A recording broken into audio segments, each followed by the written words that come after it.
we hear of people who had traumatic life experiences that have come out better than before.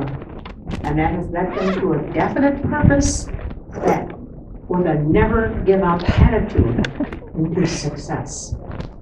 And we're going to witness such a person today, and I want to just brief this just a little bit here by, we met Peter through one of our meetings here. I want to say it's at least a year and a half ago, when his aunt, Pat Kelly, and I'm sure most of us know dear Pat Kelly, who has now in heaven with Jesus, brought me over and mentioned to me about her nephew Peter, and might we want to have him as our speaker. Motivational type person, and since then I found out that's really true. So we made contact with Peter and talked with our committee. We thought it'd be a wonderful way to start our program this fall. He's been willing to share with us, and our title, as we all know, is One Inspires Many, Be the One. And he's a very busy man, because I know him on Facebook, a few things on Facebook, and I know that he's a member of the Dare to Try Triathlon. That's a team of disabled athletes whom he races with, and Peter can tell the rest of the story. All right, thank you. I'm not going to use Schmitz. that. You're not going to use that? No. I did tell you his name, I forgot. Well, thank you. So, Peter Schmitz, author, speaker, and triathlete. Oh, I have to use the mic? They want you. Okay. They want to be sure they hear you. Okay, you want to hear every word I have to say? So Peter Schmitz, author, speaker, and triathlete. Paratriathlete. I'm disabled, in case you don't know, but I'll tell you that story in a few minutes. But what I want to do is get started by the title is One Inspires Many, Be the One. And today I want you to leave with a single message, and that is you are the one. You are the one that needs to leave here and inspire somebody else. It's great that hopefully you're inspired by my story and what I've done, but that's not what's really important. The world needs more inspiration. We all do. We all love the stories, and you never know whose heart you're going to touch. So my message in my book is about, it's great that I wrote the story, it's One Inspires Many. That is the theme of Dare to Try, our triathlon club, and I'll tell you more about that in a few minutes. But you are the one. And as I look around the room, you all have kids, you all have grandkids, and you probably have great-grandkids. And so you can be the one, and you're going to see how my mother inspired me, and some other people inspired me to do what I've done. And one thing that's quite interesting about inspiring others, you never know when you're going to do it or how you're going to do it. You just never know. I didn't set out to be an inspiration. I didn't set out to write a book. I'll tell you the story of how I met Hector, and he said, you should write a book, one of my triathlete friends. My mother said, why didn't you tell your story a long time ago? And I didn't think any big deal of it. I just was living my life, and later on I found out people were inspired by some of the things I've done, and so that's how the book got born. But I also understand I'm standing between you and ice cream. which I really thought you were going to eat first, but either way, so I will cut my remarks. I'll speak faster, I guess, because yeah, you guys all came for ice cream. So Pat Kelly is my aunt, or was, and I had a great fortune of spending an hour or more with her in the hospital before she was gone. And she encouraged me to do this, and she read the book, and so she was a great lady. And she's married to my dad, Richard Schmitz, in case any of you guys are from Alloway. But the story goes back to 1968. Anybody remember Austin's on McCormick Street in Alloway? That's where I lost my arm. I see you didn't know that. 1968 July. And so I was 16 years old. And so you all have had 16-year-old kids, I'm sure. And the story goes, there's a meat grinder, right, that makes up hamburger, and you would push the meat with one hand and catch it with the other. And there was a guard on the machine, but the day, this fateful Friday, July 18th, the guard was off. And so I was a young kid, I didn't know what I was doing, and I put my hand in too far, and once a meat grinder of that magnitude catches you, it doesn't stop, right? It does not stop. And so I tried, the switch was against the wall, so I'm kind of like this, making hamburger, and I tried to reach the switch, and I missed it, but my boss was there, and he shut it off, and thank God he did. But by that point, I was all twisted up in the machine like this. The tray was under here, and I was as you can imagine, screaming pretty loudly. I won't do that today, because I probably can't even scream that loud anymore. But I thought I was going to die, and I was stuck in the machine and punched over. And I remember Jerry saying, "You're going to be all right. You're going to be fine." What else is he going to say, right? But so anyway, long story short, the paramedics came. I forget the fire department, but they had to take the whole machine to the hospital. They did not take me out of it at the store for fear of bleeding. And so I was wedged in there. There was no blood, no anything, just a lot of pain. But I remember it pretty vividly. It's, you know, they say you go in shock. But I can say I remember it because when I was walking out of the store, I was like this, and they're carrying the machine. There's like 3 guys, and I look up, and there's the cute little blonde that I was chasing. So I never saw her again, but it was still, you know, one of those summer things, right? I was 16. What can I tell you? But it was a Friday, and I was supposed to go scuba diving with Steve Pfeiffer up in Door County, and so I kind of ruined that trip. But I get to the hospital, and this is where Pat Kelly comes in the story. When you're 16, they won't do anything to you at the hospital till an adult will sign for you, right? I couldn't sign for myself because I'm not old enough, and they couldn't find my parents because they're both in sales, and there were no cell phones, no Facebook, none of that stuff. Back '68, right? You all remember.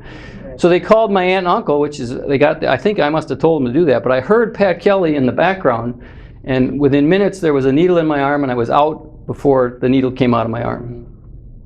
So that's how I got there. And but I woke up in the middle of the night, and I want to say this. We were in church. I had to pee really bad, and my dad is sleeping in the bed, so he helps me to the bathroom, and I go back to bed. But so I wanted. There's a lot of stories in the hospital. I'm not going to go into all of them, but there's one very significant story, and this is where you never know. What you say can make a difference. So I wrote the first chapter of my book. This was a couple of years ago, 2016, and I sent it to my mom. And I told her exactly that. All that's in the book, and then there's a story about Clyde Trutman that I'll tell you in a minute. And she says to me, "Peter, that's not what happened." And I said, "What do you mean? That's what I remember. That's what happened. I remember it vividly." She says, "No, you forgot this part." And she proceeds to tell me the story, and it's actually in the book in her words, because the author I was working with says it's better if your mother says it. She says to me, when I came out of surgery, I woke up, which is pretty common, right? When you've ever had surgery, some of you guys probably had surgery. You wake up, you don't know what's going on, but you're awake. And 2 of my high school friends were there trying to see what's going on because they heard about the news. And they wheel me into my room. Now, my mother's telling me this story. I still don't remember it. There's a kid going by selling newspapers, and I said, "Get a newspaper. Maybe I'm in the newspaper." Right? So you know, I didn't know what I was doing. And so she hands me the newspaper, and I go to open it, and I only have one hand. My arm's all bandaged up. Now, I can still feel my hand. It's like it's there. I can see a bandage. I don't know yet my hand is not there. And I couldn't open it. And my mother leans over and says, "You're just going to have to figure it out," and leaves the room in tears. Pretty defining moment in my young life that I didn't remember for 46 years. Because when you hear a lot of my story, that's a big part of who I am. I've just figured it out. They didn't have devices when I was a kid. You know, I never heard of a hook, which is what I have. I'll show you some of my arms in a couple minutes. But she had to show me a artificial arm in a book from my cousin was a physical therapist. She brought in a book, one of Pat Kelly's kids. And so that moment has had a significant impact on my entire life. And I, to this day, teach my son to be resourceful. I've heard those words come out of my mouth. Just figure it out. So my point in this story is you never know what you say, what impact, positive or negative, it can have. You all know stories both ways. So to continue with the story and to not delay you from ice cream, how many know Clyde Trutman? Right? He was the swim team coach at the YMCA for 30 plus years. He was my coach and my boss. I was 16. I was the best breaststroker on the YMCA team at the time. And so Clyde comes in, and I'm laying in bed, and my arm is up like this. By now I know I don't have a hand. It's a couple days later, and I look up at him. I said, "I guess I'm not swimming anymore." And he said, "Yes, you are. I'll see you in the fall." I didn't need to do that. So he says, "I'll see you in the fall." And if you knew Clyde, that's all he was a man of very few words. And so I'm 16, I don't argue with my coach. It's July, I don't really care. But in the fall, I go back to swimming. I don't know how, I guess I gotta turn this off. Sorry for the disruption. Cell phones, right? When you need them, yeah, anyway. So that fall, I'm all healed up, and I spent 3 weeks at Pfeiffer's Cottage after my accident, which was quite nice. Steve and I were buddies. But anyway, I get in the pool and I can't swim very fast. 1.5 arms doesn't go very fast. If any of you are swimmers, you know. And so I was on the senior varsity and I couldn't keep up, so he put me to the junior varsity. Clyde was a man of integrity. If you didn't keep up, you would follow the rules. I got pushed down to sub-varsity, and then I got pushed down to what's called reserve, and I'm now swimming with little kids. And that's not fun, because I was, at the time, the best, and you'll find out I was a pretty competitive kid. So Clyde and my mother somehow figured out how to get a swimming paddle made. This was my first swimming arm from 1968. And I worked my way back to swim in the National YMCA swimming when I was a senior in high school 2 years later. And it's a funny story because in breaststroke you have to touch with 2 hands at the same time, at the same height. And as I was coming into the turn, I got disqualified.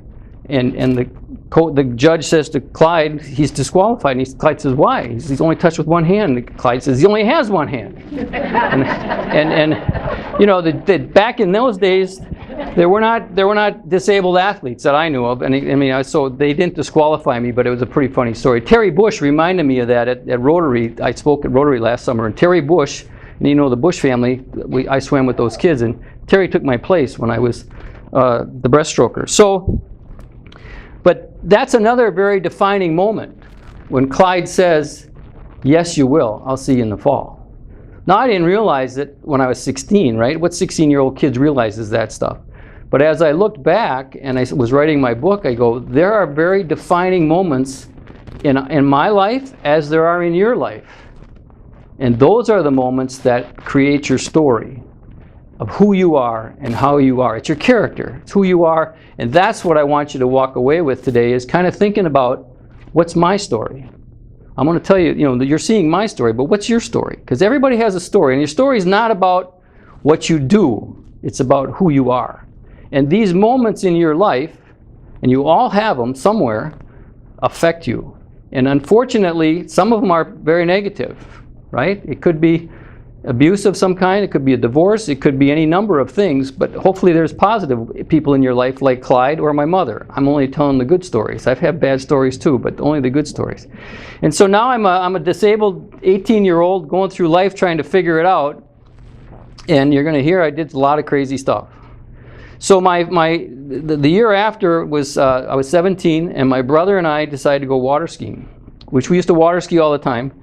And so this is how I went water skiing. This is my hook. I had this for 20 years. Have you ever seen one of these? You probably just saw the end piece, not the whole arm. So this literally goes around my back, the straps, and as I spread my shoulders, the hook opens like this.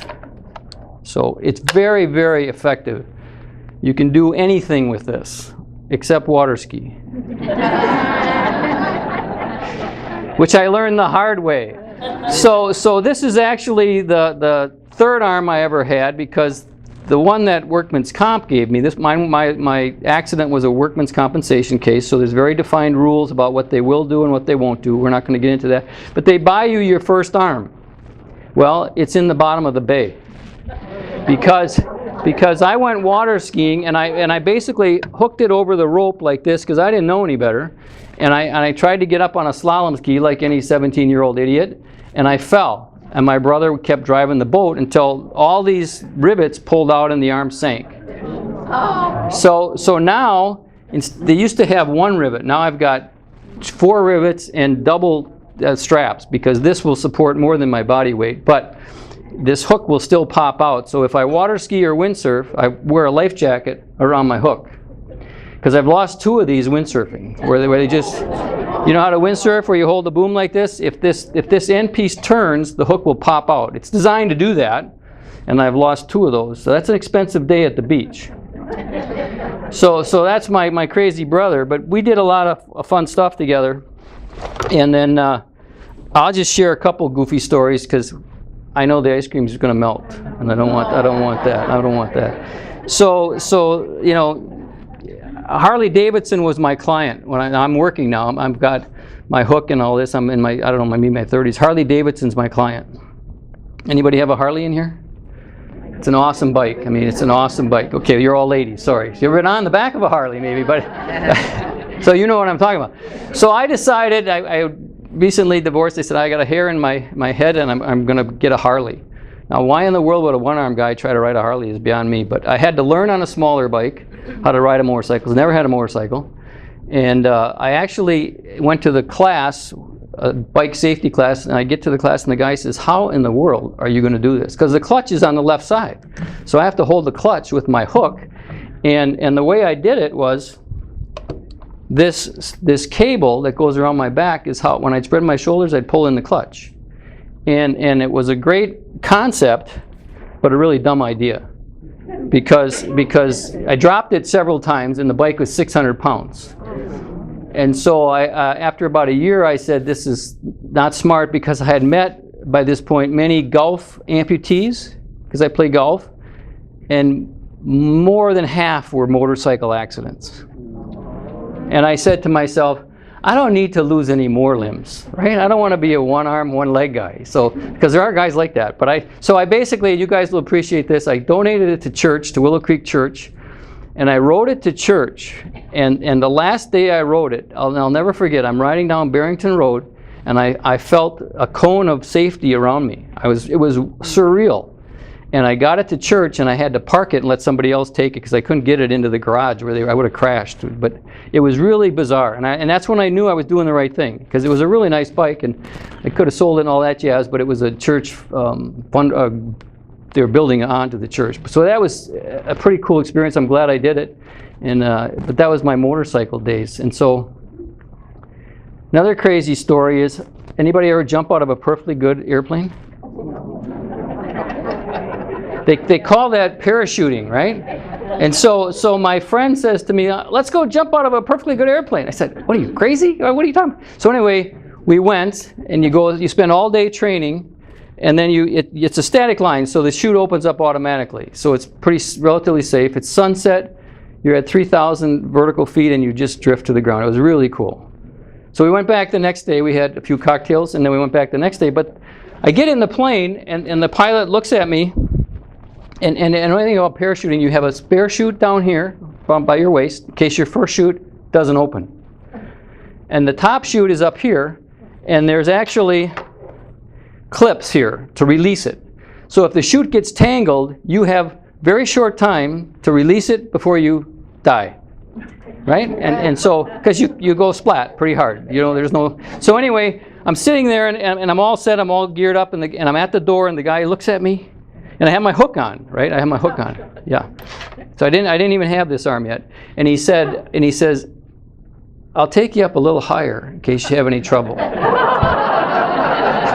And I said, hey, you won't know, I'm in church, I won't say what I said. So I said, that was my last parachute jump.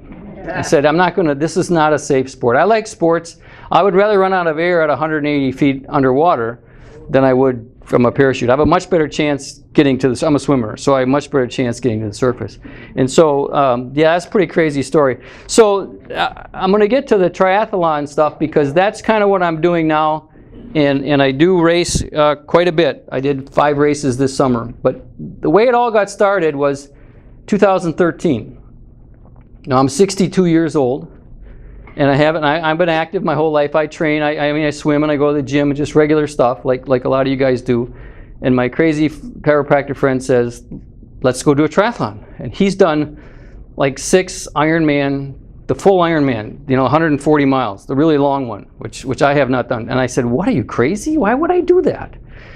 He was very relentless. And so he talked me into going to Galena, Illinois. Has anybody been to Galena, Illinois? Oh, a lot of you guys.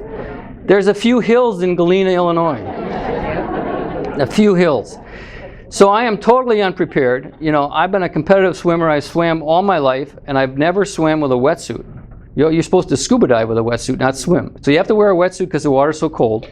So I rented a wetsuit. Never swam with a wetsuit. I had a mountain bike, which is not meant to race like this because it's got the knobby tires, and he says, oh, you can ride it up the hill, it'll be fine, you'll just be a little bit slower. Yeah, all the women passed me, all of them. And then I just had I was not a runner. He says, well, you can just walk. It said, so I was like, why would I walk in a race? It's like, anyway. So, and then we actually drove the race the night before in a car, just so we could see where it was. And there were 17 hills in the 15 miles of the bike ride. And I'm talking about hills that you could ski on, not just the hills like around Alloway, maybe Alloway Avenue up that hill. So it took me 4.5 hours to do that race. 4.5 hours. I got in the water, and I was with my regular age group because there was no para group back then, no disabled group, and the water was so cold, it was 59 degrees, it took my breath away. I had to stop and stand up and catch my breath and my composure. I was ready to quit right there, and I got back and I finished the swim. It wasn't very far, it was only a half mile, so it's not very far. And then I got on my bike and I couldn't get up the first hill. The very first hill, I couldn't get up the hill. I had to walk, and I ended up walking, and not all on the bike, but on the run, the first mile. You guys all know what a triathlon is, right? You bike, you swim, and then you bike, and then you run. First mile was uphill, the run. The first mile, I walked. So I'm the last one in the whole race. The cop is following me to clear the course, right? And I mean, literally, he's idling behind me. But I said, I get to halfway into the run, I get to one of those stations where they're picking up all the water and the refreshments, and I said, "Is this the end?" She says, "Well, it can be." And I said, "Well, I'm not. It's not the end. I'm not quitting. I've not come this far to quit. You can tell I don't quit." And I'm going to talk about, drive. Why do people? I should have quit. It's like I should have stopped swimming. I would have had every right in the world to not swim with 1.5 arms, right? But I didn't. I kept going back, and even though I was on the reserve team, I kept going back. And I've had this conversation with several people because I'm trying to understand drive. What is it that makes me that driven and the next guy quit? And I don't have an answer. I think it's born. I was talking to Pat Kelly about this when I visited her, because we were talking about drive. She has a lot of kids that have drive and some that don't. And I said, she thinks it's born. You're born with it. And I don't know the answer, but I'm open to suggestions. You guys have a lot of wisdom. I think it's born into somebody, and others just don't. And why am I driven? Why didn't I quit swimming? I didn't quit swimming, and I didn't quit the race. 4.5 hours. So when we got to the end, my 2 friends were the only ones there. There was nobody from the race. I didn't get a medal. There were no cups on the ground. Everybody was gone. Except me and my friend gave me a trophy because he felt bad for me. I mean, 4.5 hours. He said, "You deserve it." So that was 2013, and that was in May. So in July, the 3 of us crazies, we did another race in Wakanda, Illinois, which is where I live. And so I thought this would be a letter. I rode the course ahead of time. There weren't 17 hills, so I knew I was getting into. And if you've ever seen a race, all of the racers are in the transition area. So all the bikes are lined up. In Wakanda, it was a parking lot. There was about 400 total people racing. And at 6 o'clock in the morning, the sun's just coming up, and over in the corner are these people that are disabled. Now, I knew nothing about this group. And I went over and I said, "Who are you guys?" I'm not bashful, in case you can't tell. I'm not bashful. And they said, I met Carrie Sirota, who's the executive director of Dare to Try. And she said, "We're Dare to Try," told me a little bit about it. There was a blind guy, a one-leg guy, a person in a wheelchair. There was about 6 of them. She said, we race triathlons all over the city and the country, actually. And she says, "You want to race with us?" And I said, "Yes, because they get to go first. You don't have to go in the herd of people. They get to go first. So you don't get run over in the water, basically." And so we get down to the beach, and this is in Wakanda, it's my lake where I live, and the paras go in the water and start in the water. Everybody else comes running across the beach, and it's crazy. That's what I didn't want to do. And I walk into the water, and I'm about 20 feet out, and there's nobody. I turn around, and they're all being carried into the water because they can't walk. They got one leg. They're paralyzed. My friend Jose was there. He's got paralyzed from the waist down. And so it blew me away, and I've been racing with them ever since. And some incredible people. It made me feel like I was not disabled, right? Because I'm missing a hand. That's nothing by comparison to being in a wheelchair. And so Jose beat me that year. He hasn't beaten me since, but he beat me that year. So we still banter about that. These are the benefit of racing with the team is I get to know some of the people and their characters. They're driven like me, right? Because they're going to compete. I mean, how'd you like to be blind and try to swim, bike, and run? When they swim, my friend Alberto, you're tied to your guide. You have a guide that swims right next to you, so you go straight, and they keep you out of trouble. When they're on a bike, they're on a tandem bike, so that's not so bad, except when you start and stop, you have to be in exact synchronization or you're going to tip over. Your feet are clipped in, right? You're attached to the bike. You have to do it just right or they tip over. And then when they run, they're tethered to their guide, and the guide has to tell them, watch this, watch that, for other people, or if there's something on the sidewalk, whatever the road, there's a curb, all that kind of stuff, they try to avoid that. The DARE group, the paras only race in certain races that are para-friendly, where the facilities can accommodate wheelchairs, right? Because some of these guys are in wheelchairs, they can't go over curbs. And if you're disabled, no legs or from the legs, they do what's called a hand cycle.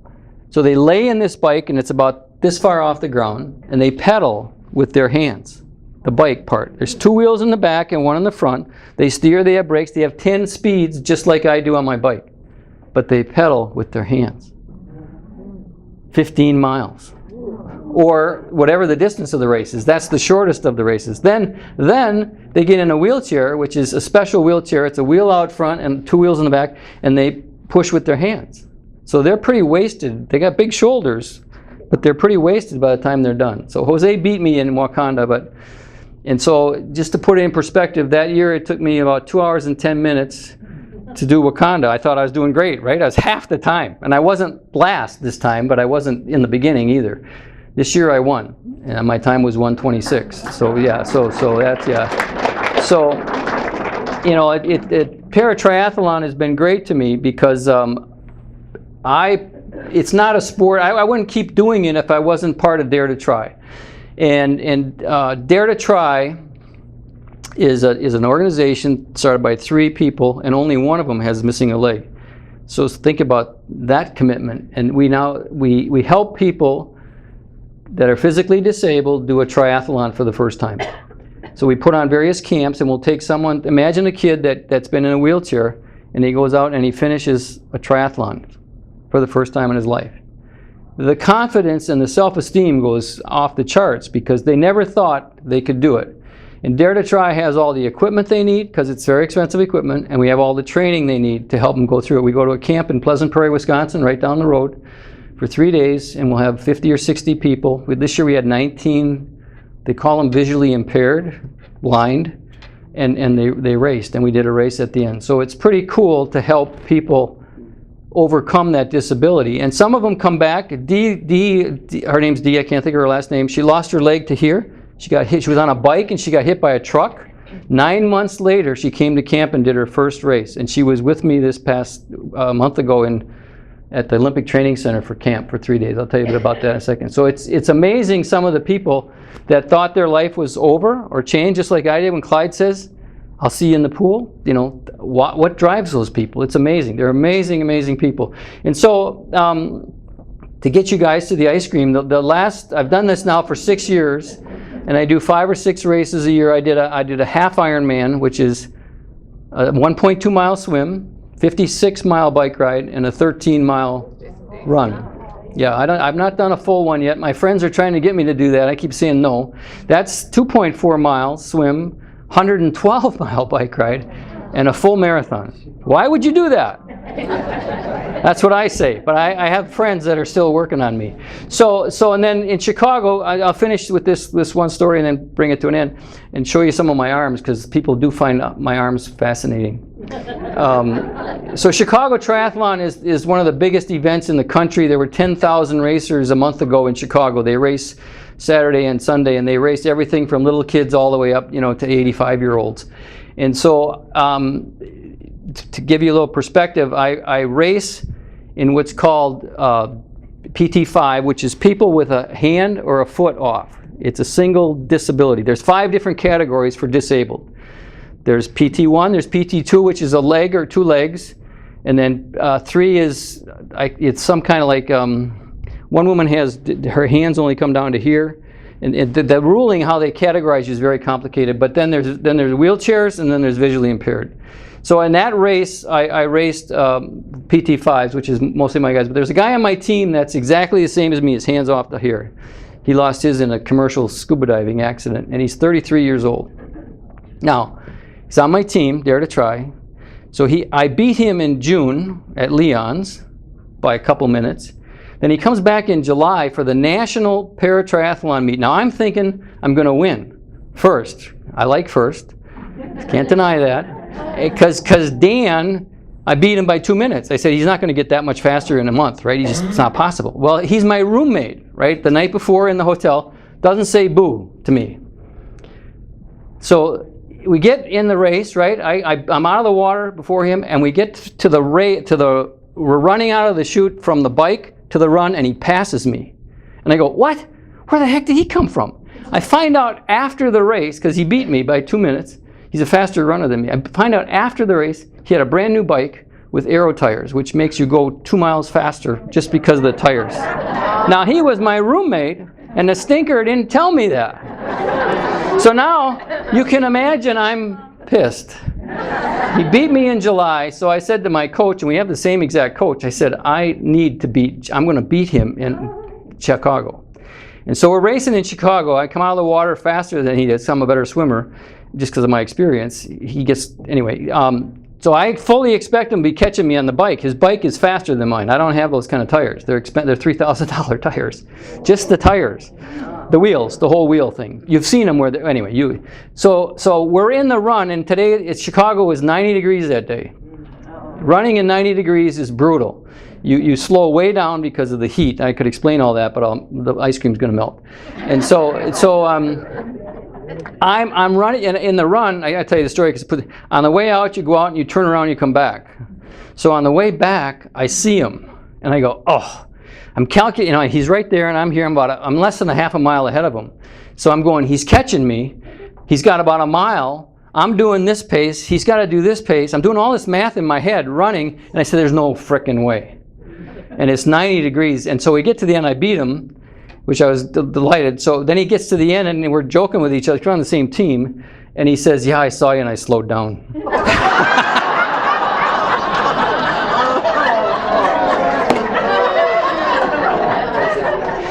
He says, I knew I wasn't going to beat you. He says, I tried like heck in the ride to catch up, because he knew he had an advantage in the ride. So he was trying really hard. He used all his energy in the ride. By the time you get to the run, you're out of gas. And he said, I slowed way down. I beat him by 4 minutes. He slowed way down. And I kept going. And so the end of it, it's really fun when you're competing against someone, a person versus just an age group, right, where you don't know anybody. So Dan and I go back and forth. And he's half my age. So I was delighted with that. So my goal next year is to beat him again. Now his goal is to beat me, obviously. And we went to this was the highlight of the summer was, I also, just one more thing, Chicago Triathlon. In my age group, which is 65 to 70, I beat the first guy by 20 seconds. So I don't get anything for that other than my own gratification, but remember when I didn't tell you this part yet. So the question is, why does a person with disability do this stuff? Why? What are you trying to prove? Huh? Because you can. Well, that's one reason. But I had to do a real soul searching about this as I was writing the book, and I've talked to some of my athletes, because at chapter 7 I've interviewed 7 of the different athletes on Dare to Try, and I've asked them the same question. Why do you do it? And when you get to the bottom, when you get rid of all to prove a point, to show my dad, to whatever, it's to prove to yourself that you're still whole. To prove that I'm still a whole person. And so when I win in my age group, that's about as close as I can get, as proving to myself that I'm as good as guys my own age. And because in the disability group, there's no age groups, right? I'm competing against all different ages, and that's just the way it's set up. So I would have beat the guy by 20 seconds, and then we went the next week. There were a bunch of us that went to the Olympic Training Center for a 3-day para-triathlon camp. And I'm not gonna, it just was an amazing facility and experience. The swimming pool there is 50 meters long, 10 lanes wide, and it's a million gallons of water. A million gallons of water. So it was just because there's athletes all over the place, right? These are they're not all para, they're all regular athletes. A lot of them go there to train, and their whole goal is get to the Olympics. Because nobody's chosen yet to go to the Olympics next time, right? Because if you won last time, doesn't mean you're going next time. You could hurt yourself. A lot of things can happen in 4 years. So all these people are training like crazy. It was a really, really cool experience, and it was all for free. So that was pretty cool. And so as they kind of wrap up, because I want to show you some arms, but what I said in the beginning was, be the one. You have a story just like I have a story. Your story is different, but somebody, somewhere, somehow is going to resonate with your story and what you have to say. And choose your words wisely. You know, when Clyde said that to me in the hospital, yes you will, I'll see you in the pool. And I hadn't seen Clyde in 18 years.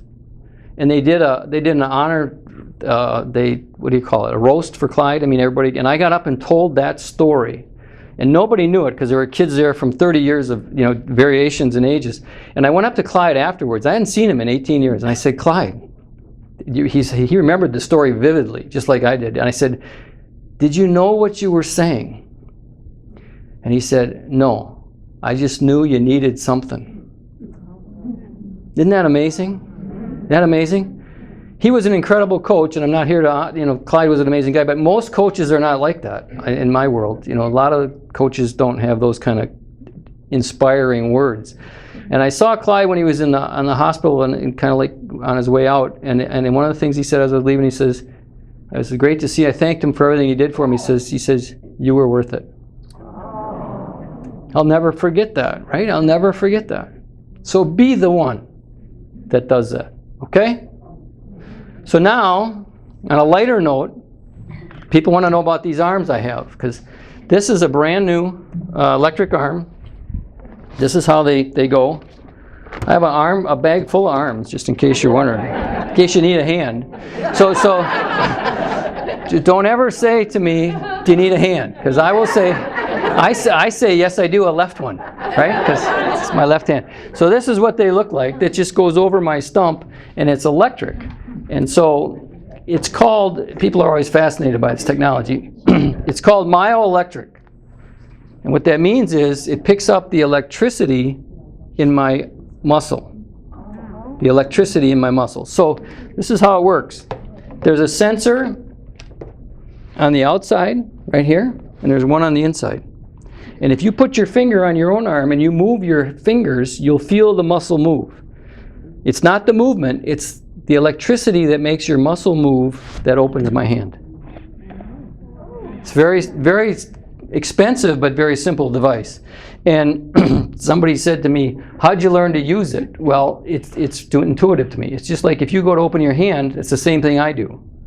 I had to learn to do that, but my fingers in my arm, which is down to this far, about this far, still work. They still move.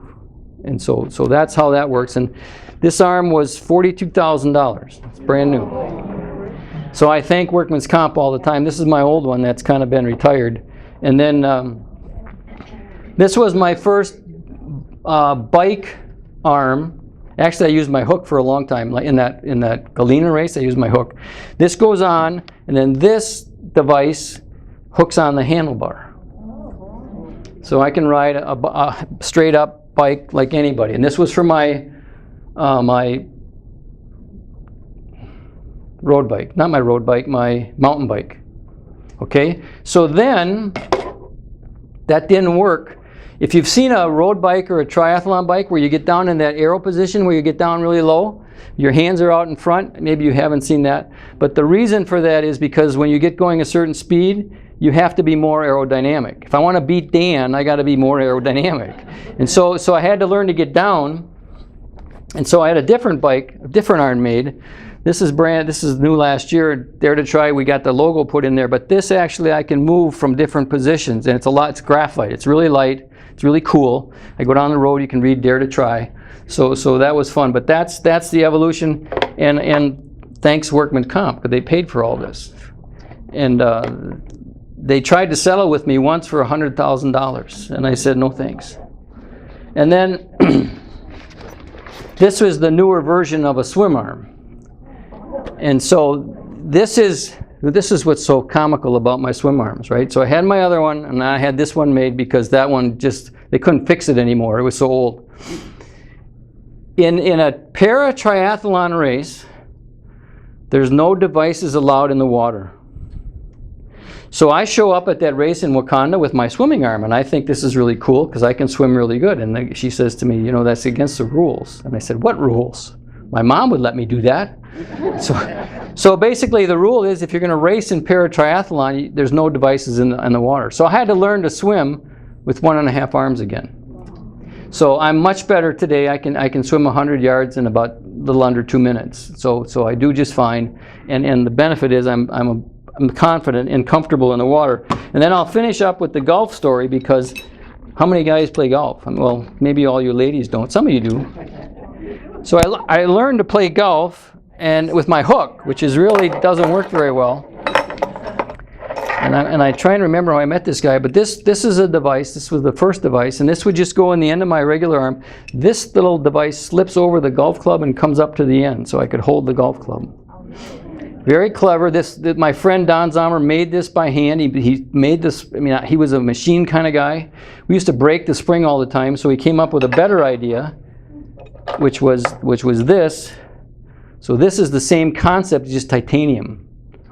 Titanium, very, very. I don't remember what this cost, but it can't break it. It's just got. Then I've just got this maybe 2 years ago. This is by a company out of Colorado. They make all kinds of attachments for all different amputees. This is a golf one. They make the swimming one, but this is $900. Isn't that crazy? It's a hunk of plastic with a spring attached to it. But anyway, I don't pay for it. So and unfortunately, many, disabilities affect every economic income, every type of person. And I have met many people over the years that don't have the blessing I have of I'm not having to pay for it. And I can go to the doctor, and if it's $1,000, they just say send the bill in. And so this kind of stuff, a lot of people get one arm or one leg and they're done, and that's it. And so that's one of the things I love about Dare to Try, is that we have all the equipment. We have actually like 3 or 4 trailers full of bikes and hand cycles and all this stuff that people can use, and take it home, bring it. Dare to Try owns it, but they can use it for the season. It's really generous. And so I'm going to end on that note. I have some books if you want. If you're interested in a book, I'll be happy to sign them. They're $20, signed with 20, whatever. And then if you have the generous spirit and you're able, Dare to Try is a nonprofit organization. Our big fundraiser is actually this Friday night in Chicago. I'm not asking you to go there, but we do. It is a nonprofit, and the money. Well, you can. You're welcome to come. Okay, I'll find you a ticket. I would find you a ticket. It's going to be a grand event, but. The money can be designated for a camp for kids. You could say, I want it to go to military only. So if your heart's for the military, we put on a military camp in June at Leon's, 2 days. It's free to the guys that are military, because the goal is to get those guys that have been injured back into life. And a lot of them sit on the couch and just are depressed and all the PTSD, all that kind of stuff. We try to get them back in life, and then they do a triathlon on Sunday. And so you could designate money for that, or you could designate it for equipment, or you could just whatever suits your heart. There's lots of ways to help, and I realize you get asked for money all the time. So, but that's all. I'm open to questions, but get some ice cream. They're serving. I know my stepdad wants some. Go ahead. I'm sorry. Please. In listening to your story, I see you as a very competitive youngster. I'm very competitive. Then, after your accident, you seemed to come to the idea that you were driven. Is that because you needed to reinvent yourself, reimagine yourself to be whole again? Do you see a correlation? Yeah, I see a correlation. I think I want to say, and I'd have to ask my mom, I think I was pretty driven when I was younger, because I didn't just start when I was 16. I don't know if you guys all had the question. She asked if I was driven because of the accident at 16 and became more driven, or was I driven prior to that? And I'm gonna maybe defer to my mom, but I was competitive swimmer before that.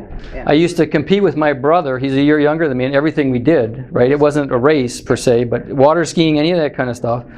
So I think it was born. It may have been manifested more, and maybe become. And I really, because, well, and now I put it in a story. So I talk about, I didn't talk about this for 50 years. It was 2016 that the book was written. So it's all pretty new. And I forgot to tell you the story about how the book got started. Maybe I'll just take a second. Is that okay? Yeah, Hector. I met Hector in the transition area of the Chicago Tri in 2014. Hector is from Florida. He has no hands. He's got one arm off up to the shoulder, or right below the shoulder, and one arm off to here. And I said to Hector, how in the world are you going to do this? Because I'm not bashful, right? We're in the 6 o'clock in the morning. And he says, watch me. And he basically takes his stump and he puts it into a sleeve on the bike. He squeezes his knees to do the brake, and he uses his chin to shift gears because it's electronic. And he's the one, we shared our stories, and he's the one that said, you should tell your story. And I said, I was in awe by this guy. He almost beat me, which if the race was longer, he would have beat me. He donates every medal he gets to a kid at the Broward Hospital in Florida. Yeah, so that's where the book got started, was at a triathlon. Somebody else had a question. Yes. First, this is your left hand. Were you right-handed? I am right-handed. Yes, always been. That was a good part.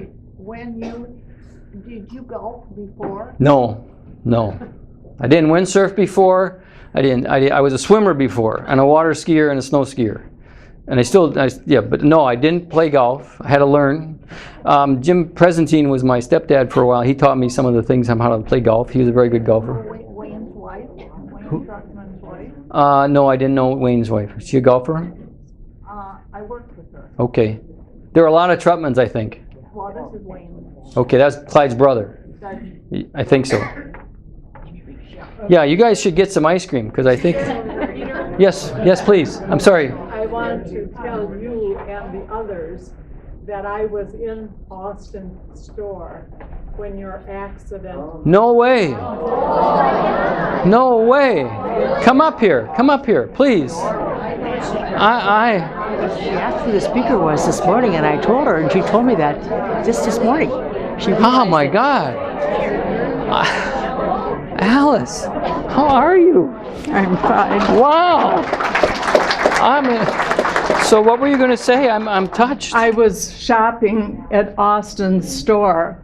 Our family lived at 1239 South Irwin Street, a half a block from Austin. I was in the store, and I recall that you were walked out of the store with that machine on your Wow. arm. And to know that you are doing so well after all these years, I'm just amazed. God bless you. Well, thank you. No, it's funny because I said to my mother on the way over here, it's the Austin store on McCormick. I think it was a McCormick still there. And she says, yes. You lost your arm at that Austin's, the one on Webster. I said, no, it wasn't. Irwin It was Irwin Street. Irwin and McCormick. So your memory plays games. I do. Wow. Were you one of my customers? I surely was. I surely was. Well, thank you very much. Sharing your story. No, thank you very much. Okay. Maybe we better get start our ice cream, but I know you've got a lot of questions, and Peter, it's been amazing. Thank you so much for